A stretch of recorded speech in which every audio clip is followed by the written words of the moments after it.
Mr. President, having previously served 2 terms in the Senate and participated in an impeachment proceeding in the past, I can confidently say that I am no longer inexperienced when it comes to handling matters related to the impeachment process.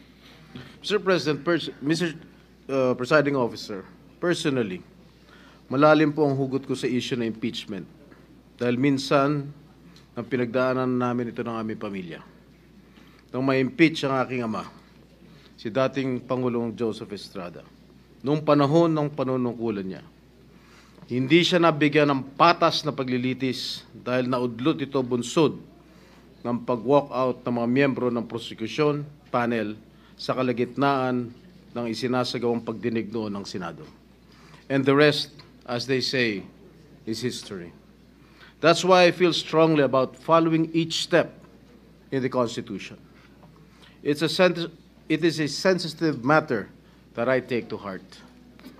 Mr. President, Mr. Presiding Officer, I vote in favor of remanding the impeachment complaint to the House of Representatives in full adherence to the provisions laid down in our Constitution.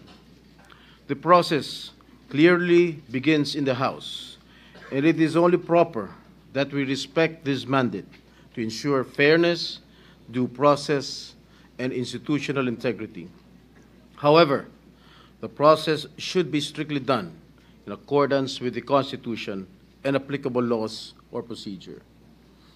Ginoong Tagapangulo, makailang beses ko nang nasabi ito, na ang impeachment trial ay nagdudulot lamang ng pagkawatak-watak sa ating bansa. Gayunpaman, bilang halal na lingkod bayan, batid ko ang mabigat na responsibilidad na kaakibat ng pagiging isang senador. Ang umupo bilang isang hurado sa impeachment trial at nakahanda akong tuparin ito. Sa mandatong sinumpaan ko, tungkulin ko na siguruhin na marerespeto ang tamang proseso, mapanatili ang integridad ng ating institusyon, at higit sa lahat, tiyakin na impeachment proceedings ay magiging patas. However, I am well aware that impeachment is a political process, not a judicial one.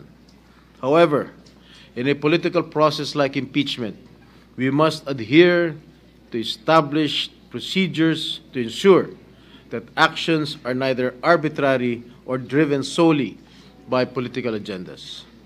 Mr. Presiding Officer, after hearing the positions articulated by some of our colleagues, I too am convinced that the matter of the impeachment complaint should be remanded to the House of Representatives. Thank you, Mr. Presiding Officer.